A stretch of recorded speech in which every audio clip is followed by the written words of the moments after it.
Yeah, hi. Alrighty. Ladies and gentlemen, it is time for your very late, out of date AEW WrestleDream review.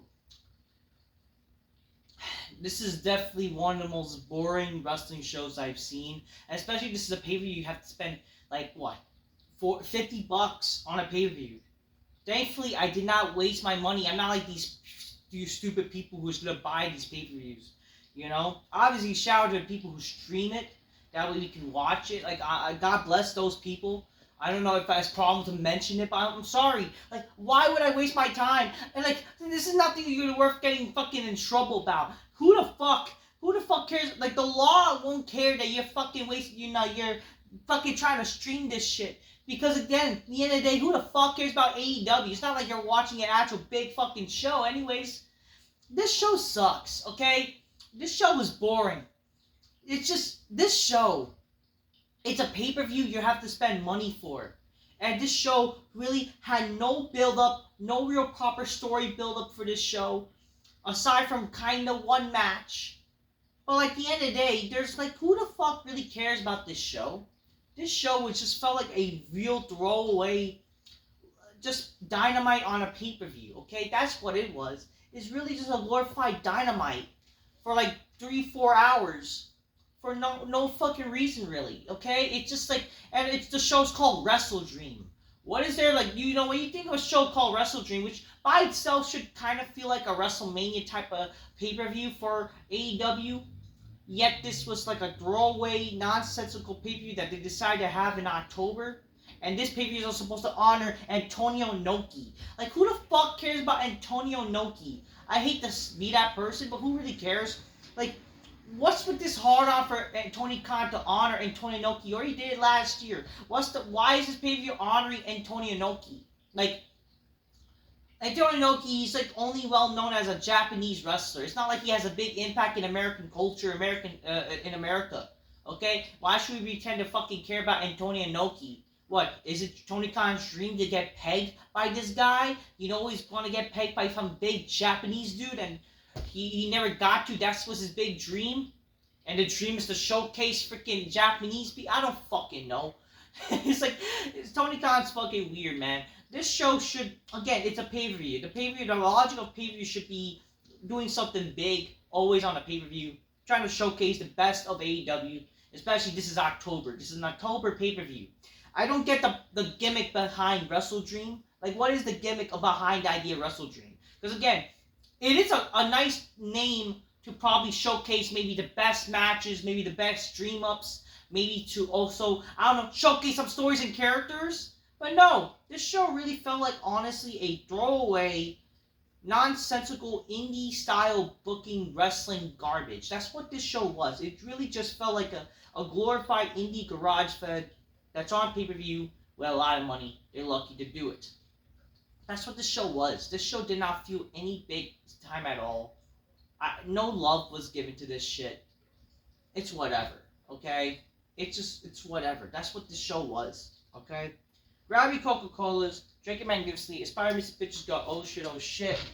I'm not going to be able to drink my cola at the moment because I just use some supplements. So, other than that, hope y'all drink yours magnificently. I don't care about this show. I tried watching this show, which I did. At the end of the day, man, this show just did not felt good to watch because just, what a joke. You know what I mean? What a joke. Alright, so the show started with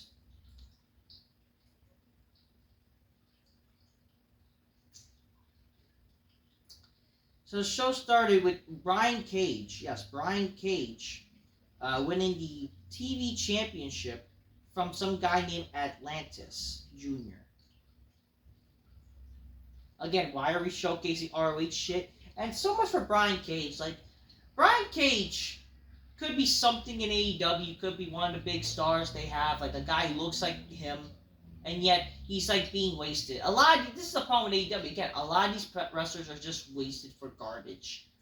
And again, the guys in AEW, this guy debuted and they fucking failed to do anything with him. This is what the problem with AEW really, like, or just in general, is like they bring in people and they fucking just have a bunch of fucking bloated deadweight garbage. You know, like you bring in people and then you don't even use them. Like, what are we doing here? You know. I guess, you know, again, that new that Brian Cage was only you know, the flavor of the month cliche, and then he ends up being nothing. Like, you know, I don't know. I don't know what to tell you. Okay, I don't know.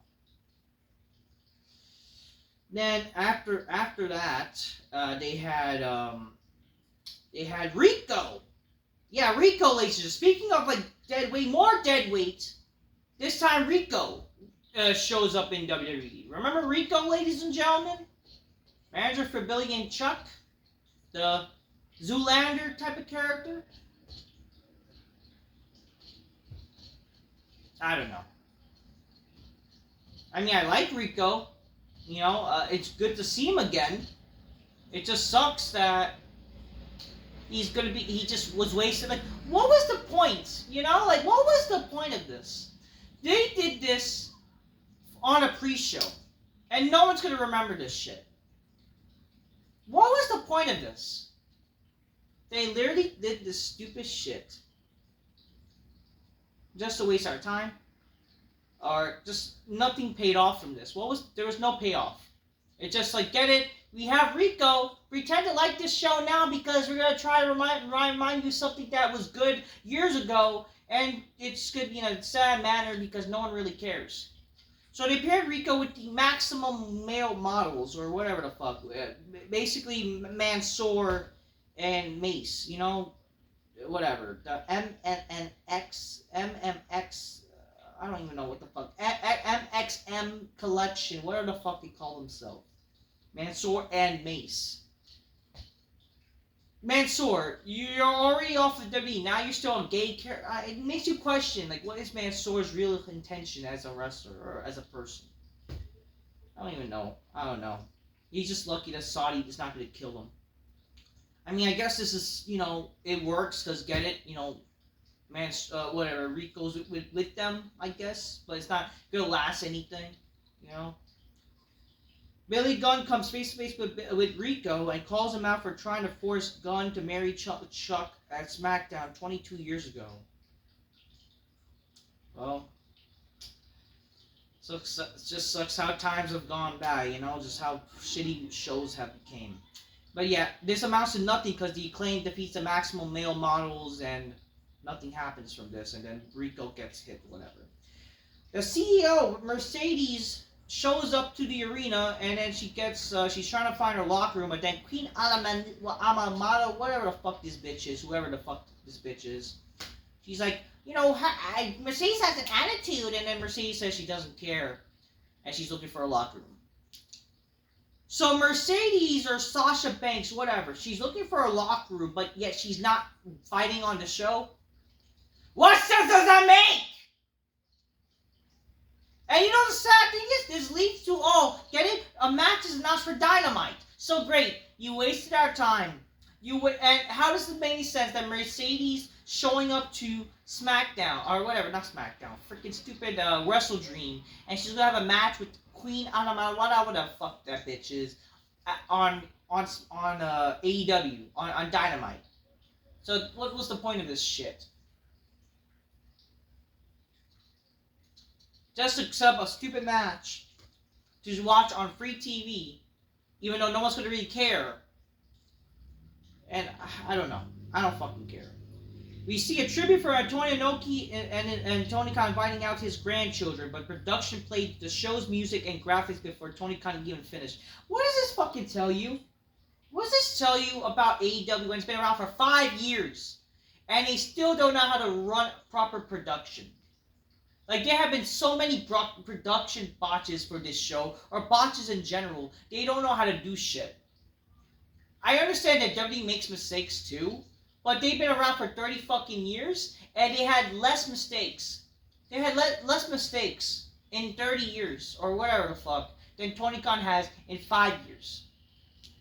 Like, come on here. What are we doing? WCW has less botches than this fucking shitty company. And it's a darn shame that WCW won't have that much appeal than AEW. It's sad, but whatever.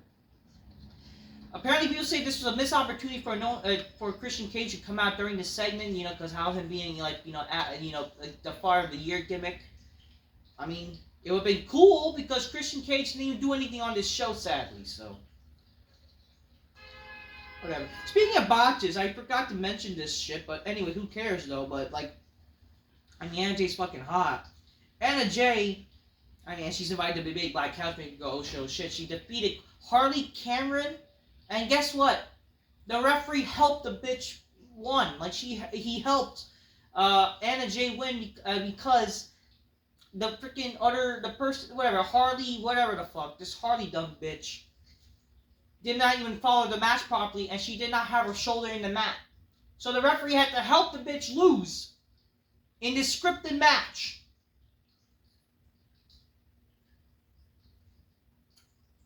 I don't know what to tell you. Like, there shouldn't be so many botches on one show.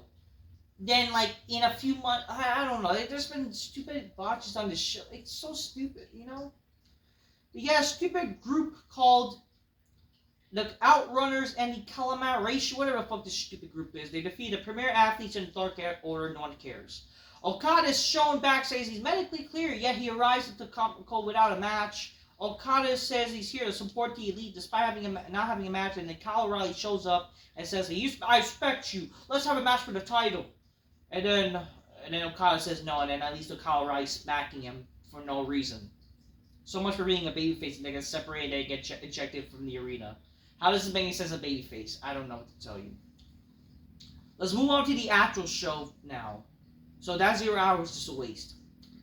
First match, Jay White defeats Hangman Page to open WrestleDream. And how does this make any sense for Hangman Page, who's coming off a win like when he defeated Swerve in Steel Cage, and yet he loses to Jay White? What kind of 50-50 garbage booking is this? What are we doing here? Hangman Page, his momentum off of what they did at fucking All Out, especially with that controversial bullshit. Yet he's freaking, like, losing to Jay White in a Cena-like fashion. Like, seriously, Jay White did, like, Super Cena type of bullshit. He gets beaten up and overcomes the odds and wins. What sense does that make? Like, people complain when John Cena would do that shit, and yet fucking Jay White, because he's a vanilla midget indie fucking wrestler, that's okay. What kind of shit does that make any fucking sense? Who cares? Fuck this match, I don't care. Mariah May in the second match defeats the Fat Whale Nightingale. I'm happy she won, but no one fucking cares about this match. Then we see the wrestler Shibata, which again, that's a stupid nickname for a wrestler because your occupation is your nickname. With that logic, like, shouldn't everybody's nickname be a wrestler? Like, who the fuck is Shibata and who cares? And who cares at all? Because this guy didn't even win this match. So why should be known still as the wrestler? Because this wrestler clearly got wrestled by Jack Perry. Jack Perry defeats the wrestler Shibata, and after the match, Daniel Garcia goes to make the save. Oh yeah, MJF basically got involved, right? He shows up, he has his diamond ring back, and then Daniel Garcia shows up, and then MJF attacks him, and then Adam Cole Gay shows up. Wow, I'm very intrigued with Adam Cole Gay being back after being great. The skinny fat fuck is back. Like, God, who the fuck cares about Adam Cole Gay? So now he's gonna be a babyface, and he's gonna feud with MJF as a babyface when clearly he's the guy that started this bullshit with MJF, and he's the one who did this. And this is the sad thing too. Like, shouldn't MJF be the babyface still if they're gonna do this feud? Well, because now Adam Cole being the babyface, having this stupid fail of a group. Like, I guess they forgot about it, right? The failed group has been dropped, and now they're just gonna do some stupid fucking feud. Because we're gonna pretend it's long-term booking or whatever. So Adam Cole is going to feud with MJF again. But this time, it's going to be reverse. Which, how does that make any sense? Like, just because Adam Cole came back, and, like, I don't know. I don't know what to tell you. I don't care. It was good when he was gone. Not that it mattered. It just goes to show that this whole devil fucking storyline was a joke. And his fucking joke of a group is a bigger joke, because that group didn't amount to anything. What a waste of time that was. And now Adam Cole is going to feud with MJF, and he's going to be the babyface, but technically he should be the heel? What are we doing here? Not that I give a fuck, but like, who cares? Whatever, who cares? Speaking of stupid shit, I don't know, the fourth match of the actual show. Konosuke Takeshita defeats Will Ospreay and Ricochet in a triple threat gay Indy flippily flopping bullshit match for the International Championship because Will Ospreay's butt buddy, Kyle Fletcher, what a generic name that is, attacked him. What is with AEW with their stupid betrayal storylines? It's so overdone. These betrayal storylines are so overdone, and guess what? This is not the only betrayal story that we had tonight. Again, how does it make any sense? Like, this guy, Kyle Fletcher, and Will Ospreay, they're like gay butt buddies. They're kissing each other's chest. How the fuck is that even masculine or manly? Why should I even care about Kyle Fletcher? Especially with a guy like him who kisses Will Ospreay's fucking chest. Like, what a fucking gay shit is that? And I'm supposed to believe and think this guy is cool? Give me a fucking break. I should be a fan of this guy? I don't even know who the fuck this guy is. Who the fuck is Kyle Fletcher? Whatever. He turns on Will Ospreay. This leads to Will Ospreay losing the match, losing the title. Konosuke take this shit. The sad thing is this match was actually not that bad. But again, it was just flippy shit, which I don't care for. They did their moves, which are nice, sure, but their lack of selling just ruins them. So this was one of the better matches of the show, sadly, and especially because it had a table spot. But again, I didn't really care for it because again, there's no real proper story. Like, that's the sad reality that this match was the only actual, like, one of the only few matches of the show that were actually not too terrible. That's like that. I'll give credit to that, but I don't care. You know what I mean? Ah, god damn. Anyways, other than that, Jerry Lynn goes to Orange Cat and says, "Man, you got it. In my 4-year career, you are the future, but you gotta just show up or you gotta be the man." And like, I don't give a fuck, Jerry. No one cares, Jerry Lynn. We then see Swerve return. Swerve returns. He with Prisnana. He says, like, it's great to be back, and even though I feel naked without my championship, blah blah blah. Then MVP shows up with Shelton Benjamin. They talk about how they had history together, how they had a match in some stupid indie show, and how he believes in Swerve and thinks he should be the future. And let's talk about business. How about you join me? And then they did some fake dissension bullshit with Swerve and Prince Nana. Like, he's pointing out all the faults of Prince Nana or whatever, acting like it was his fault for some bullshit to happen. And then he's deciding whether to choose, and he eventually chooses Prince Nana. And then him and Shelton are arguing, whatever. People were expecting Bobby Lashley to show up, but and people were disappointed that he didn't show up, but at the same time, maybe that's your fault for putting expectations when they didn't really tease Bobby Lashley. Again, would it have been great to see Bobby Lashley? Yeah, but it's not like it's a must-do type of thing, Hologram defeats Beast Mortis in a 2 out of 3 falls match where he was 2 for 1. So technically, he's not undefeated. And who the fuck cares about Hologram? Who cares about this shit? Darby Allin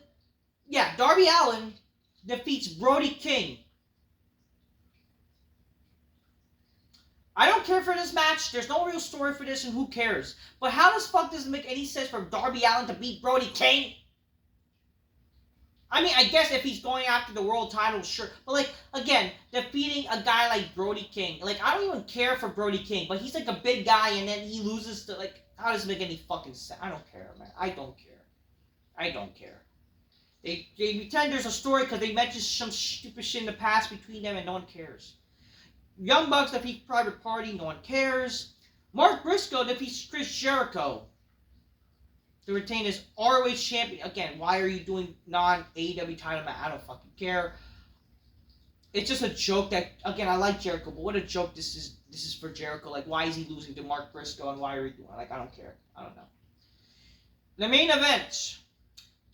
Bryan Danielson loses to Jon Moxley. This is now the end of his full-time career, even though this lasted for a month. This whole stipulation where if he loses, he will no longer be champion. Or he would no longer be wrestling full-time anymore. He will no longer be, even though this amounted to nothing. It's not like he was fighting for 6 months. He just fought for a month as champion. Like, again, it was inevitable this guy was going to retire anyways, but, like, come on. Or he's going to semi-retire, but, like, whatever. This was very predictable, in all honesty. They started off the match brawling with the final countdown playing, which I didn't hate. But then the match kind of slowed down, and then eventually Jon Moxley won after, like, a almost 30-minute match with a choke. I didn't really think the match was that great, in my honest opinion. This match was very long. It wasn't terrible, but whatever. Eventually, Jon Moxley won, and everyone was so sad. People probably tend to think this was like Undertaker losing his streak, and even though this was not even close to that at all, like, or you know, a ending of a career, like maybe like Cactus Jack having to retire, or Shawn Michaels losing his career against the Undertaker. It's not even close to any of that, by the way. Because again, this was Bryan's last full-time match. That's what they kept saying. So he's not retiring, you dumb fucks. God, like, people were getting, like, emotional. And then you got the comment being emotional. Like, motherfuckers, he said he was not going to, this was going to be his last full-time match. Like, he's not going to be actually retiring, you dumb fuck. So it's an insult to my intelligence. So, yeah, Moxley won. He chokes him, but you know, passed out. That means Bryan passed out and he lost the title. He gets the world title, he puts it in the bag, and then great. He suffocates Bryan again, just like how he did last month with All Out. And then Wheeler shows up. He tries to stop them, but get it. Oh, God, what's going to happen? And obviously, you can tell by the camera format, he turns on Bryan. So great. Another useless betrayal heel turn. This time with Wheeler. No one fucking cares. He suffocates Bryan with the bag. And then all the locker rooms try to show up. The bodyguards try to show up to get attacked, which I don't hate that. I don't hate it. But it's like, it could have been done way better. You know what I mean? Whatever. Darby shows up with Wheeler, but then Darby gets turned on by Wheeler. So, like, that's what, and then he's, like, in the corner he couldn't help Bryan. And every fucking jobber come out. Jeff Jarrett even. And eventually all the jobbers comes out to stop the Blackpool Combat Club, and yeah. And the show ends with just Bryan showed like getting beat up, and Darby's like he's devastated and whatever. Like, that felt very anticlimactic. You know, I understand. You know, this is to honor Bryan's last match. Motherfucker, it's not like he's retiring actually. And motherfucker, it's like his last match of his full-time run. This is not like his actual retirement. So why should the main focus been Bryan? Like, if, you know, people are also very disappointed that, Shane McMahon didn't show up. Because that's what people think. They look into things and think that Shane McMahon is going to be the end-all. Which, maybe, sure. You know, that could be something, but, like, it's not guaranteed that Shane McMahon would be involved in the storyline and whatever. I mean, that would be something. It would have been nice, like, if he was to be part of the storyline, why not a cliffhanger of showcasing him? You know, show him, or show, I don't know, like, the Blackpool Combat Club, like, hey, we did what we did, and then they enter a limo, and it's like Shane McMahon's limo, but you don't actually show him. Something, you know, something like a good cliffhanger to lead into Dynamite. Because it really felt kind of anticlimactic. I'm not saying that what they finished with the show was bad. I don't hate what they did with the finish. But at the same time, it just felt like they could have done something a little extra. That little bit seasoning. You know how you put a little bit, how a steak or a chicken needs a bit more seasoning? Like something that's under-seasoned needs a bit more seasoning. This felt like a bit under-seasoned. You need that little extra spice to spice things up to make you look forward to something. Like if they had like a cameo. If they had something where like, towards the end, while you're focusing on Bryan, he's getting stretchered out, they should have showed, like, maybe, like, the Blackpool Combat, that club, like, they did something under their orders, and, yeah, there you go, like, that's how they end the show, a good big cliffhanger leading into Dynamite. Simple shit like that. Something like what they did with The Undertaker kidnapping Stephanie, the cliffhanger from Backlash 1999, shit like that, you know? Big cliffhangers. And yet, they failed. It's very anticlimactic. And this show was very boring also. Like, so this was not really a very good pay-per-view in my honest opinion. Okay? But yeah, whatever. Bryan's last full-time match, and they act like this is the saddest moment, whatever. This will be a big celebration. I don't give a fuck.